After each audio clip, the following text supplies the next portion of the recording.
Unfortunately, there isn't one single best recruitment process or system. You need to find what I call your Goldilocks zone. If you make it too easy, you'll be swamped by unsuitable applicants, no information about them at all, and the further they go through your recruitment system, the more time and effort and cost they are incurring. If you make it too hard, and this is a very common failing, then you don't get many applicants apart from the desperados who really want to keep applying because they need some kind of work. So we need to look at the candidate experience.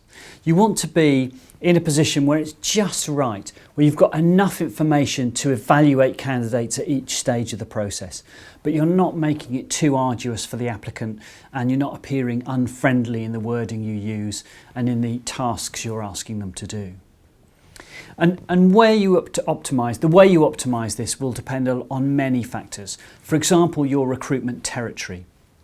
You may be, as some people are, drinking through a hosepipe, swamped with applicants, and you're just really trying to manage the volume. And in that case, you're likely to want to put pre-screening earlier in the process.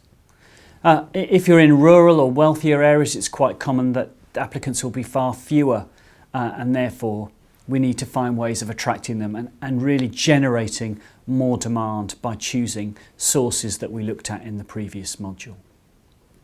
Your local labour market will have an impact. If it's close to a major city where there are high paying jobs and there are easy transport links, you might find it's proportionally harder to find applicants. And of course your brand will have an impact.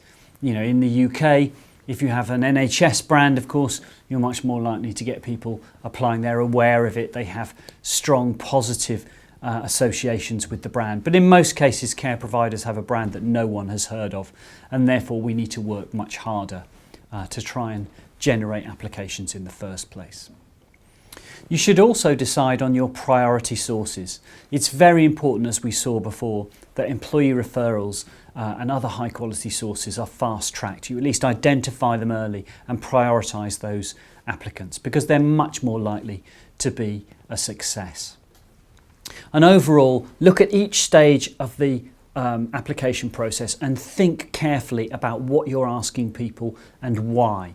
What are you going to do with the information you're asking them for at that stage of the process? So you don't need everything up front.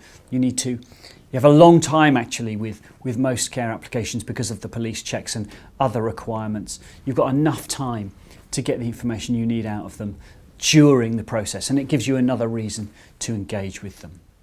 And I think importantly, any recruitment system should ensure that you respond to everybody that applies. So if people have taken time to put in an application, they're quite likely to live very locally. If they haven't heard anything from you, then they're going to be feeling very negative thoughts and frustration towards the organisation, and they're likely in this day and age to share that with others, and it's pretty easy to do that on social media.